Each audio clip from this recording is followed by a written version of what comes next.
So should you mask up or should you not mask up when you go in public? Standing by to talk about this, good guest of this program, we've had Rick Heller on many, many times. He's an infectious disease expert, and he is the heart, the mind, and the soul behind Wello.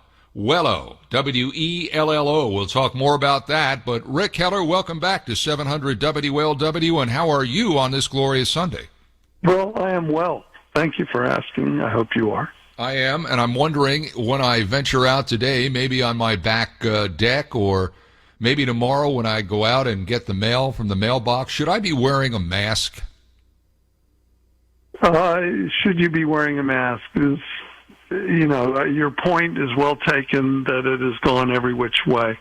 Let me see if I can illuminate what it's all about. Okay. NIOSH, government agency, explains very clearly that it is not symmetric, meaning that if you are sick and you can shed just through breath, coughing, sneezing, any of that.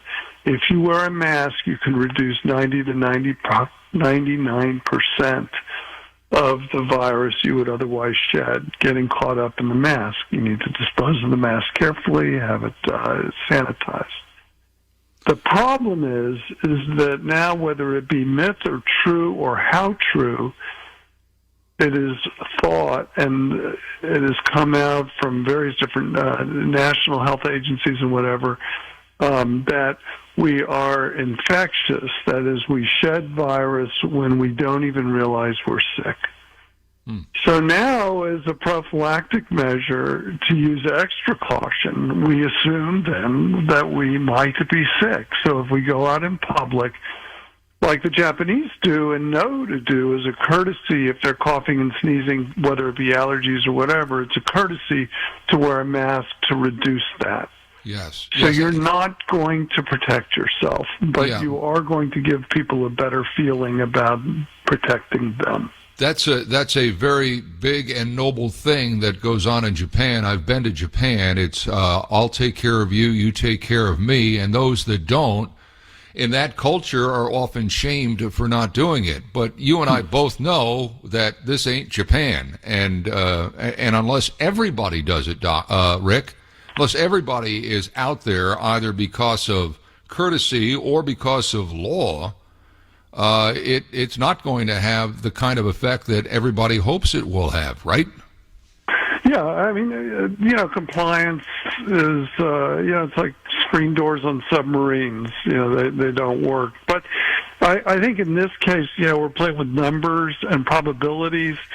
So everybody who contributes to that, people still litter, but we don't have litter on the streets like I remember as a kid when they started doing the public service announcements. So, I think it's probably a good idea. I'm shelter in place, so I haven't done it, but, I'm trying to get a hold of masks now, so I go to the grocery store, and my wife has one for her. Rick, you said something just a couple of minutes ago that I think bears repeating. If you wear a mask and you're protecting others from you, if you sneeze into that mask or you cough into that mask, you've got to take that mask off immediately and carefully. Am I right? Did I hear you say that? Why?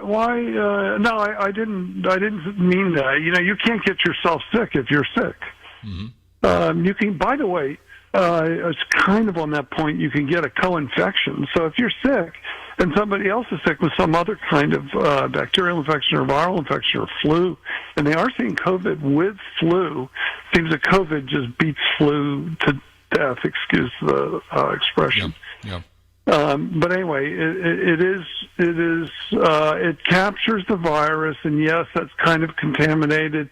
And, don't touch it. As soon as possible, try to, get another one or sanitize it. Takes 150-degree water for 5 minutes to sanitize it, pasteurize it, denature the virus. Mm-hmm. And if you're going to dispose of that, you don't desanitize it. I'm just going to drop it in the garbage or someplace like that. Oh, how wise is that?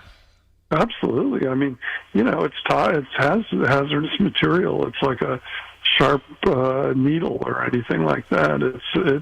It is very likely to have viable virus on it, particularly from droplet spread and even aerosolization that's caught in the mask.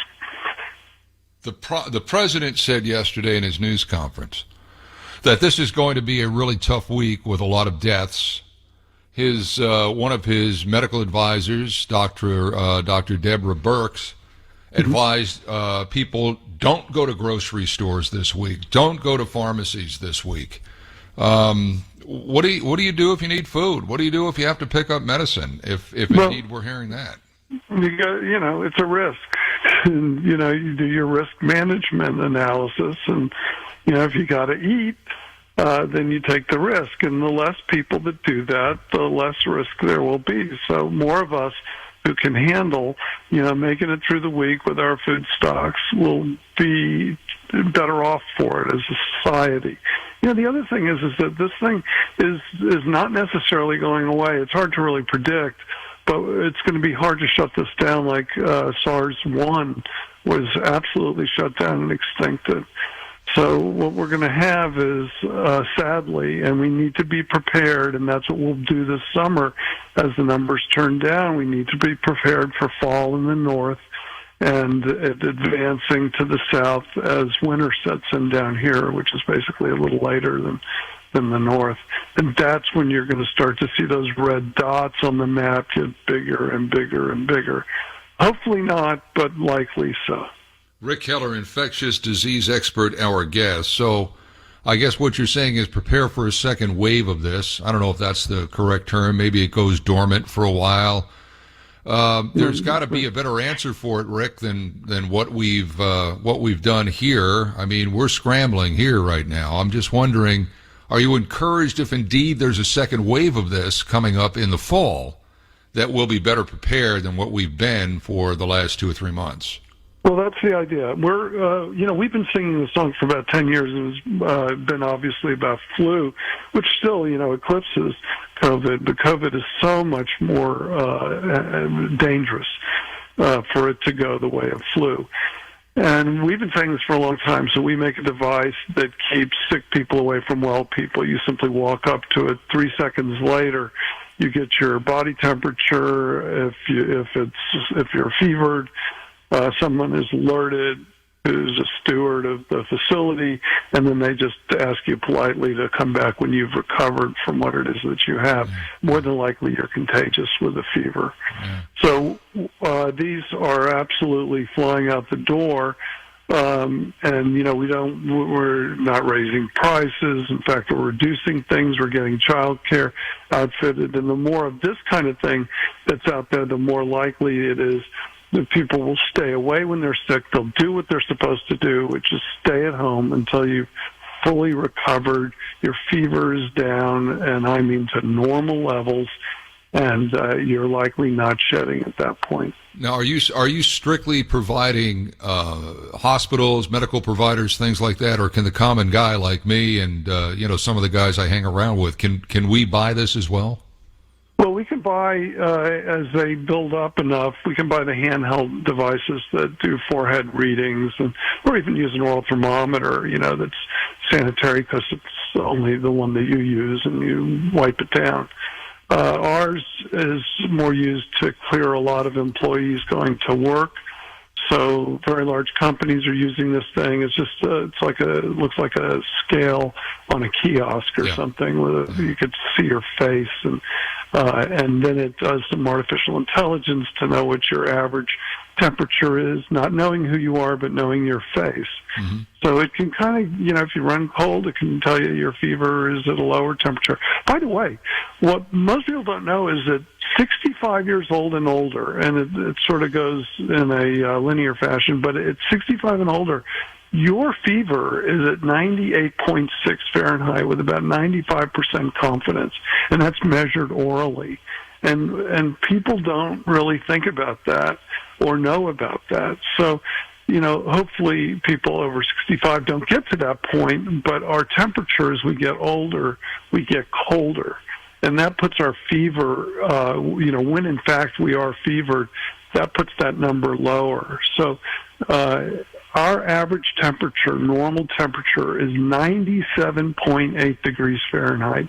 And we have about 1.5 million measurements to show this. There are countless studies over the past 10 years that have shown this, and that's measured orally. And, everything we learned in elementary school about 98.6 just turns out not to be the case for oral measurements. All right, Rick, so what you're saying is wear a mask. If that mask is infected by you, sneeze or cough, you can't get sick, but make sure that you take it off and dispose of it properly. And you take care of me, I'll take care of you. How about that? Absolutely. That's hopefully the way of the future. Yeah. That could be the good news.